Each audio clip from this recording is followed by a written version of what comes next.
Our second story is called Mr. Jelly and His Small Friend, written by the same artists. Mr. Jelly was frightened of everything. In fact, he was terribly, terribly frightened of everything.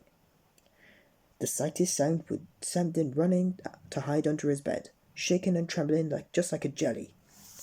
Poor Mr. Jelly.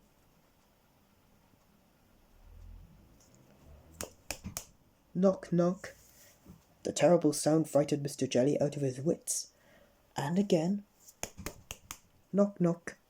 Quivering with fear, Mr. Jelly started opening all the bolts and locks on his door. It took him quite a while, and all the time he muttered to himself, "Oh, my goodness me, whoever could it be? Robbers, thieves, oh calamity!" Finally he opened the last lock. There on his doorstep stood Miss Tiny. "Hello, Mr. Jelly," she began. "I was just passing, and I thought you might like to come with me into the forest to collect strawberries." "The forest?" exclaimed Mr. Jelly.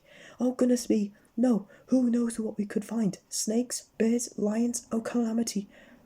But after your walk, do come back to have lunch with me." So off she went, alone.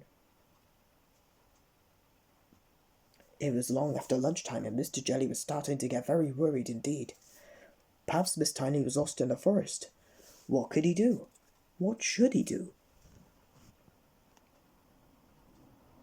Mr. Jelly gathered together all his courage, and shaking and trembling, he stepped out of his house and into the forest to look for his little friend. "Little Miss Tiny," he called, his teeth chattering with fear. The only reply was the wind in the trees. Scared out of his wits, Mr. Jelly ran all the way back into his house and grabbed the telephone. "Hello, Mr. Rush," said. "I need your help to find little Miss Tiny. I'm afraid she is lost in the forest. She could have fallen into the river, or should have been eaten by wolves or dragons. Oh, calamity!" 1 minute later, Mr. Rush arrived at Mr. Jelly's house. Another minute later, Mr. Rush left and disappeared into the forest, running at full speed. "Miss Tiny, where are you?" he called. "I don't have any time to lose. I'm in a terrible hurry." But not finding her, he rushed away again.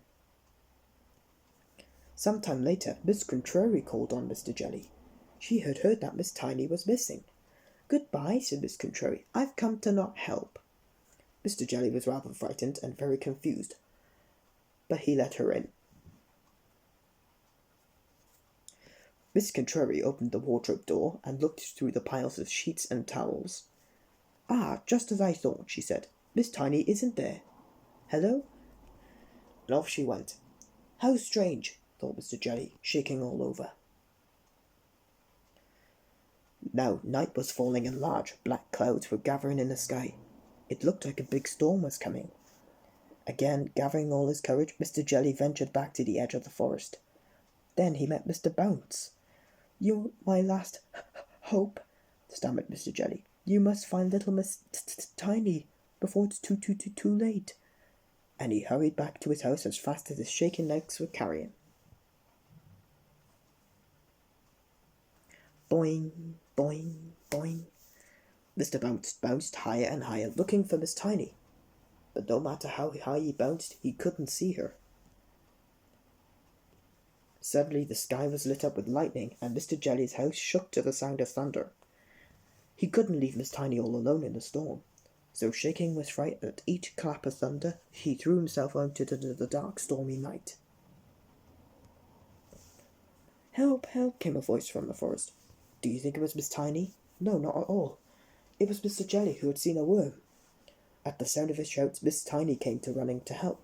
"Mr. Jelly," he exclaimed, what on earth are you doing out in the forest in a storm? You must be scared out of your wits. Let me take you home, and I'll tell you all about the lovely day I've had."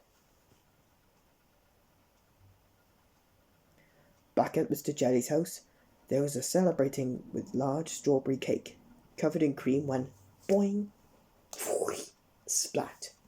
Mr. Bounce bounced right into the house and landed on top of the cake.